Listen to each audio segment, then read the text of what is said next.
Hello photographers, today I'm going to show you how to make a light box like this for under $10. So to make this light box, you're going to need 5 pieces of 20-inch by 30-inch foam board from your local dollar store, one of their rectangular party tablecloths, 2 paint sticks, and then for tools you'll need a marker, a scissors, a cutting tool, I'm using an X-Acto, a ruler, tape measure, and a straight edge. So the first thing you're going to do is set aside 3 of the foam board pieces, and then you're going to take 2 of the pieces and cut them. So we need to cut each of these 20 inches long.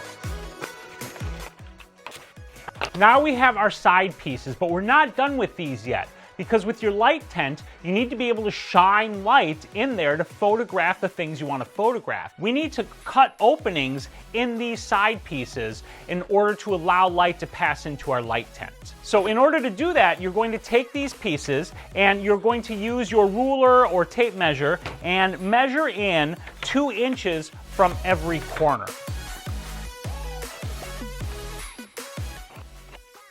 When you're done, both should have markings that look like this. And what you're going to do next is cut all of this center piece out. Careful when you take this out. You don't want to bend this. You want to maintain the integrity of this as much as possible. So now we have our 2 side panels here, but we need to put our diffusion material over them. That's what this tablecloth is for. So what you're going to do is one at a time, cut out a piece of this tablecloth to cover up this hole.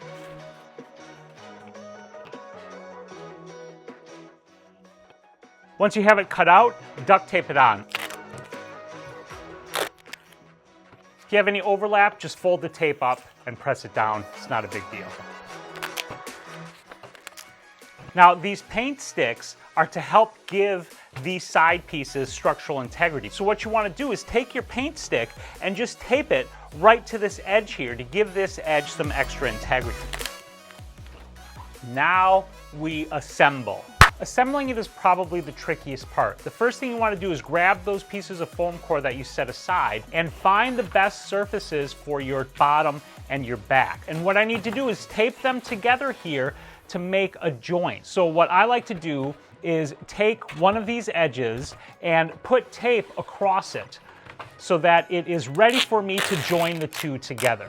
And I'm going to overlap onto the table some,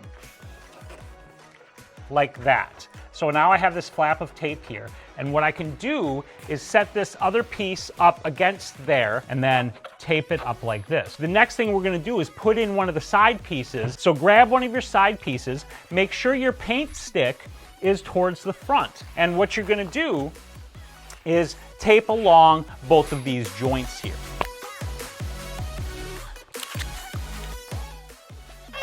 Now we need to put the top on.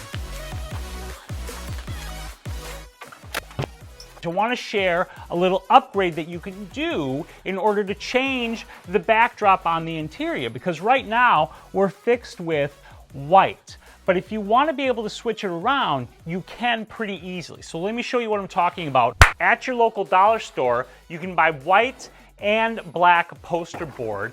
And if you don't have them, you can buy binder clips. And the idea here is to take the interior of the box and make a spot where we can clip a piece of this poster board in there to create a different colored background for the subject you're about to photograph. So what you want to do to achieve that is come along here to your backside and just take your piece of poster board and lay it across the top. And using your marker or just your knife, mark 2 spots where you want to cut an opening for your binder clip in order to be able to clip onto your poster board to create your background. Now I'm going to grab my binder clip and just cut a little opening that is wider than my binder clip, so my binder clip will fit in there pretty easily. And this is just to allow me to clip it in.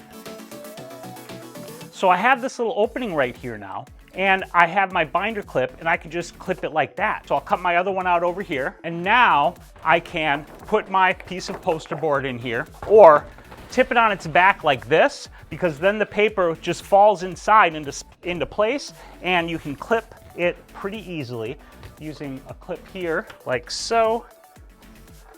And then on the interior, now you've got a different colored background. So that's how you make a DIY light box for product photography. It's super cheap and super easy. And in my next video, which will be linked here as soon as it's ready, I'm gonna show you how to take amazing product photos like this right here, how to get that beautiful, clean, white background. If you wanna make sure you see that video, subscribe to my channel and hit that bell icon, and then get out there and take some damn photos.